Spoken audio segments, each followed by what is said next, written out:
முதலாவதாக உன்னுடைய வாழ்க்கையில நீ வெற்றி அடைய வேண்டுமானால் நீ என்ன செய்ய வேண்டும் என்று கர்த்தருடைய வேதத்தில் இருந்து ஒரு வசனத்தை நான் வாசிக்கிறேன்.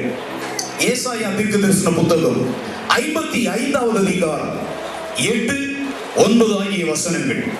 என் நினைவுகள் உங்கள் நினைவுகள் அல்ல, உங்கள் வழிகள் என் வழிகளும் அல்லவென்று கர்த்தர் சொல்லுகிறார். பூமியை பார்க்கிலும் வானங்கள் எப்படி உயர்ந்திருக்கிறதோ அப்படியே உங்கள் வழிகளை பார்க்கிலும் என் வழிகளும், உங்கள் நினைவுகளை பார்க்கிலும் என் நினைவுகளும் உயர்ந்திருக்கிறது. ஆண்டவர் சொல்றாரு, நீ நினைக்கிறபடியே நான் நினைக்க மாட்டேன். உன் நினைவுகளை விட என் நினைவுகள் உயர்ந்தவை, உன் வழிகளை விட என்னுடைய வழிகள் மேலானவை. அப்படின்னா அர்த்தம் என்ன தெரியுமாங்க? எங்க ஆண்டவர் என்ன சொல்ல விரும்புகிறார்? மகனே, மகளே, உன் வாழ்க்கையில நீ வெற்றி அடையணுமானா என் சித்தத்தை நீ அறிஞ்சா மாத்திரம் போதாது. என்னுடைய வேலைக்காக நீ காத்திருந்தா மாத்திரம் போதாது. நீ செய்கிற எல்லாவற்றையும் நான் காண்பிக்கிற வழியில நீ செய்யணும். You should know the way of God in order to be successful. உன் வாழ்க்கையில நீ வெற்றியுள்ள ஒரு நபராய் மாறணுமானா not only the will of God, not only the time of God, you should know the way of God. தேவன் உன்னை எப்படி நடத்துகிறார், என்ன பாதையில நடத்துகிறார், எந்த வழியில நடத்துகிறார், அதை நீ அறிந்து கொள்ள வேண்டும். ஏன்னா மனுஷனுக்கு செம்மையாய் தோன்றுகிற வழிகள் அநேகம் உண்டு. அக்கறை மாட்டுக்கு இக்கரை பச்சை. அது போல இன்னைக்கு வாழ்க்கையில எதை பார்த்தாலும் உனக்கு ஆசீர்வாதமா தான் தெரியும், எதை பார்த்தாலும் நல்லதா தான் தெரியும். ஆனா எது நல்லது என்பதை தேவன் ஒருவர் தான் அறிந்திருக்கிறார். அதனால ஆண்டவர் நடத்துகிற பாதை தான் நமக்கு எப்பவுமே பாதுகாப்பானது. நமக்கு நலமான பாதைகள்ல நம்ம அநேக சமயத்துல நடக்கிறோம். ஆனா முடிவு வேதனையும் வருத்தமும் நஷ்டமும் கஷ்டமாகவே மாறும். ஆனா ஆண்டவருடைய வேதத்துல அவர் சொல்றாரு, ஓ வழிகளை விட என் வழிகள் எப்பவுமே உயர்ந்தவை, அது மேலானது. அதனால அவர் சொல்றார், நான் உனக்கு போதிப்பேன், நான் உனக்கு வழி காட்டுவேன், நான் உனக்கு ஆலோசனை தருவேன். I will teach you, I will instruct you, I will show the way. நான் உனக்கு வழி காட்டுவேன் என்று ஆண்டவராகிய இயேசு கிறிஸ்து கூறுகிறார். உதாரணத்துக்கு பாருங்க, பழைய ஏற்பாட்டுல நாகமான் அப்படிங்கிற ஒரு படை தலைவரை குறித்து வாசிக்கிறோம்.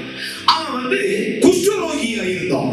அவனுடைய வீட்டுல வேலைக்காரை பெண்ணா இருந்த ஒரு சிறுமி சொன்னா, தன் எஜமானிட்டமா இந்த ஊர்ல ஒரு தீர்க்கதரிசி இருக்கிறார், அவர்கிட்ட நம்ம ஐயா போனாருன்னா அவர் இவர் என்ன ஆகிடுவாரு, சுகமாக்கிடுவார். உடனே நாகமான் தன்னுடைய அரசனிடத்துல ஒரு கடிதம் வாங்கிட்டு இஸ்ரவேலின் ராஜாவிட்ட கொண்டு போய் கொடுக்கிறோம். ராஜா பயப்பட்டு கடைசி யாத்திரை அனுப்புறோம், தேவனுடைய தீர்க்கதரிசியாகிய எலிசாவின் இடத்துல அனுப்புகிறோம். எலிசா என்ன பண்ணாரு, நீ போய் யோர்தான் நதியில 7 முறை என்ன பண்ணு, மூழ்கு. உடனே நாகமான் கோபம் வந்துருச்சு. நான் ஒரு தேசத்தினுடைய தளபதி, இவன் என்ன பெரிய ஊழியக்காரன், இவன் என்னைய தொட்டு தடவி என்னைய சுகமாக்குவான் நான் நினைச்சேன். ஆனா இந்த ஆள் என்ன ரொம்ப அசால்ட்டா, ரொம்ப சாதாரணமா யோர்தான் நதியில போய் மூழ்குன்னு சொல்றாரு. என் தண்ணியில மூழ்குறது எங்க ஊர்ல நதியே இல்லையா அப்படின்னு அவனுக்கு என்ன வந்துச்சு. இப்ப பாருங்க, நாகமான் சுகம் அடையணும், ஆனா தான் விரும்புகிற வழியில தான் அடையணும்னு நினைக்கிறோம். நம்மில் அநேகர் கூட நாகமானை போல ஆண்டவர் எனக்கு இப்படித்தான் செய்யணும், ஆண்டவர் எனக்கு அப்படித்தான் செய்யணும், இன்னார் மூலம் தான் செய்யணும். இல்ல, உனக்கு என்ன செய்யணுங்கிறத ஆண்டவர் கையில விட்டு எந்த நேரத்துல எந்த வழியில செய்யணுங்கிறதையும் அவர் கையிலே விட்டு. புரியுதா உங்களுக்கு? நல்லா கவனிங்க, ஆண்டவருடைய வழிதான் மிக சிறந்தது. உடனே நாகமான் கோபப்பட்டு வாங்கடா போலாம் அப்படின்னு உடனே வேலைக்காரன்ல ஒருத்தர் சொல்றான், ஐயா ஏதாவது ஒரு பெரிய காரியத்தை செய்ய சொன்னா நீங்க என்ன பண்ணிருப்பீங்க, செஞ்சிருப்பீங்கல்ல. அவர் அந்த தண்ணியில தான் மூழ்க சொன்னாரு, நம்ம ஏன் அதை செய்யக்கூடாதுன்னு ஆலோசனை சொல்றோம். உடனே நாகமான் என்ன பண்ணான், சரி இவன் சொல்றபடி செய்யலாம்னு சொல்லி யோர்தான் நதியில போய் என்ன பண்ணாரு, ஒண்ணு பார்த்தா உடம்புல திரும்ப என்ன இருக்குது, அப்படியே இருக்குது, 2 3 என்றாங்க 6 மூழ்கியும் என்ன ஆகல. நம்மளா இருந்தா சட்டி சுட்டதா போயிட்டே இருப்பானா, நாகமான் இல்ல. எத்தனை முறை மூழ்க சொன்னாரு? நல்லா கவனிங்க. தேவனுடைய வழி 7 வழி இருந்தா நீ 6 வழியில நடக்கிற வரைக்கும் ஒண்ணும் நடக்காது. 7வது வழியிலே நீ போனாதான் வெற்றி வரும். தேவனுடைய வழிகள் எல்லாவற்றையும் நீ கை கொள்ளணும். அதுல ஒன்று குறைவு போட்டாலும் ஆசீர்வாதம் வராது.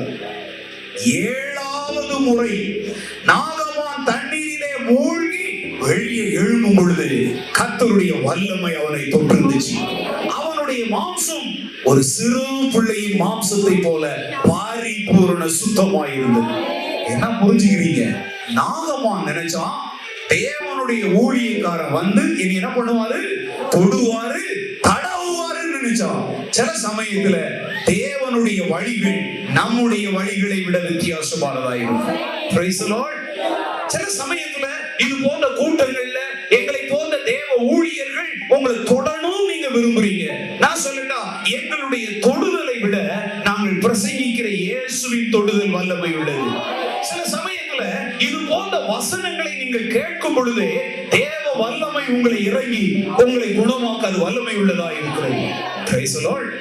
தேவனுடைய வழிகளுக்கு உங்களை ஒப்பு கொடுக்க நீங்கள் பழக வேண்டும். வேதம் சொல்கிறது, நீ விசுவாசித்தால் தேவனுடைய மகிமையை காண்பாய். நான் சொல்லட்டா, நீ விசுவாசித்தால் மாத்திரம் போதாது, நீ கீழ்ப்படிந்தால் தேவனுடைய மகிமையை காண்பாய். ஒருவேளை இன்னைக்கு இந்த செய்தியை கேட்டுக்கொண்டிருக்கிற உங்களுடைய வாழ்க்கையில நீங்க தேவ சித்தத்தை அறிஞ்சிட்டீங்க, தேவனுடைய நேரத்தை அறிஞ்சிட்டீங்க, ஆனாலும் நன்மைகள் வரல. காரணம் என்ன தெரியுமா? தேவனுடைய வழிகளுக்கு உங்களை நீங்க என்ன செய்யாம இருக்கிறீங்க? ஒப்பு கொடுக்காம இருக்கிறீங்க. தேவனுடைய வழிகளுக்கு உங்களை முழுமையாக ஒப்பு கொடுங்க. ஒரு நாள் என்னுடைய ஆலயத்துல தேவன் பிதாவாய் இருக்கிறார், God is the Father அப்படிங்கிற தலைப்புல நான் பிரசங்கம் பண்ணிட்டு இருந்தேன். என்னுடைய ஆலயத்துல எனக்கு முன்பாக தெருவில் அலைந்து தெரியுது குப்பை பொறுக்குகிற ஒரு பையன் வந்து அங்க உட்கார்ந்து இருந்தான். நான் பிரசங்கம் பண்ணிட்டு இருக்கும்போது அவனுடைய கண்கள்ல கண்ணீர் வழிந்து ஓடியது. நான் என்ன நினைச்சேன்னா, ஆலயத்துல உட்கார்ந்து இருக்கிற பிள்ளைங்க ஒருத்தர் அடிச்சு கிள்ளி சண்டை போட்டதுனால ஏதோ ஒரு ஆயிடுச்சு போல அதனால அழுகிறான்னு சொல்லி முன் வரிசையில உட்கார்ந்து இருந்த என்னுடைய ஊழியக்கார தம்பிகள்ல ஒருத்தன் அழைத்து, இவன் ஏன் அழுகிறான் வெளியில போய் விசாரி அப்படின்னு நான் சொன்னேன். அந்த தம்பி இந்த சின்ன பையனை வெளியில கையில பிடிச்சு வெளியே கூட்டிட்டு போயிட்டு, ஏன் அழுகிற, உன்னை யார் அடிச்சாங்க அப்படின்னு சொல்லி கேட்ட போது, தெருவில் குப்பை பொறுக்குகிற, பிளாட்பாரத்துல படுத்து தூங்குகிற அந்த தெரு பையன் என்ன சொன்ன தெரியுமா? இப்போ நம்ம ஃபாதர் பேசினார்ல, கடவுள் நமக்கு அப்பா மாதிரி இருக்கிறாருன்னு சொன்னார்ல, என்னால அதை தாங்கிக்கவே முடியல. ஏன்னா எனக்கு அப்பா இல்ல, எனக்கு கடவுள் தான் அப்பா அப்படின்னு சொல்லி அந்த பையன் அழ ஆரம்பிச்சான். அவன் சொன்ன, நீ யாரும் அடிக்கல, இப்ப ஃபாதர் என்ன சொன்னாரு? கடவுள் தான் நமக்கு அப்பாவா இருக்கிறான்னு சொல்லி. அதை நினைச்ச உடனே எனக்கு என்ன வந்துருச்சு? கண்ணீர் வந்துருச்சுன்னு சொன்னானா. அன்பானவர்களே, நீங்க யாரா இருந்தாலும் சரி, அந்த குப்பை பொறுக்குகிற தெருவோர சிறுவன் சொன்ன சத்தியம் மாறாதது. ஏன் தெரியுமா? அவருடைய வார்த்தை தெருவில் அலைகிற ஒரு பையனுக்கும் புரிகிற வார்த்தைகள். தேவனுடைய சத்தியங்கள் ஏழை எளியோ எல்லாருக்கும் புரியுது. இந்த வார்த்தை நீங்க கேட்டுக்கொண்டிருக்கிறீங்களே, இந்த சத்தியம் உங்களுக்கும் புரியும். அவர் உங்களோடும் பேசுகிற ஆண்டவர். பேசாத கல்லோ மரமோ அல்ல, பேசுகிற ஜீவனுள்ள தேவன். அவருடைய சித்தத்திற்கும் அவருடைய வேலைக்கும் அவருடைய வழிகளுக்கும் தங்களை ஒப்பு கொடுக்கிற எவரையும் உன்னதத்திற்கு உயர்த்த அவர் வல்லவராய் இருக்கிறார். அவர் சிறியவரை புழுவிலிருந்து எடுத்து எளியவரை குப்பையிலிருந்து உயர்த்தி அவரை பிரபுக்களோடு உட்கார வைக்கிறார் என்று வேதம் சொல்கிறது. இன்னும் சில வினாடிகள்ல நான் உங்களுக்காக ஜெபிக்க போகிறேன். அந்த ஜெப நேரத்துல நீங்களும் என்னோடு இணைந்து உங்களுடைய உள்ளத்தை உங்களை உயர்த்துகிற ஆண்டவரிடத்துல ஊற்றுங்க. அவர் உங்களை உயர்த்த வல்லவராய் இருக்கிறார். நீ இன்னைக்கு புழுதியில் இருக்கலாம், குடியிருக்க வீடு இல்லாமல் இருக்கலாம், உடுத்திக் கொள்வதற்கு நல்ல வஸ்திரங்கள் இல்லாமல் இருக்கலாம், உங்களுடைய கடன் பிரச்சனை உங்கள் தலைக்கு மேல் ஓடுகிற வெள்ளம் போல இருக்கலாம், மருத்துவர்களாலே கைவிடப்பட்டவர்களாய் இருக்கலாம். மனம் கலங்காதிருங்கள். தன்னுடைய சித்தத்தை அறிய விரும்புகிற மக்களை, தன்னுடைய வேலைக்காக காத்திருக்கிற மக்களை, தன்னுடைய வழிகளுக்கு ஒப்புக் கொடுக்கிற மக்களை அவர் உயர்த்துகிற தேவன். இயேசு சொன்னார், அவன் எனக்கு காத்திருக்கிறபடியா, அவன் என் மேல் வாஞ்சையாய் இருக்கிறபடியா நான் அவனை அவனை உயர்ந்த அடைக்கலத்திலே வைப்பேன். ஆபத்தில் நானே அவனோடு இருந்து அவனை தப்புவித்து அவனை கனப்படுத்துவேன் என்று இயேசு சொன்னார்.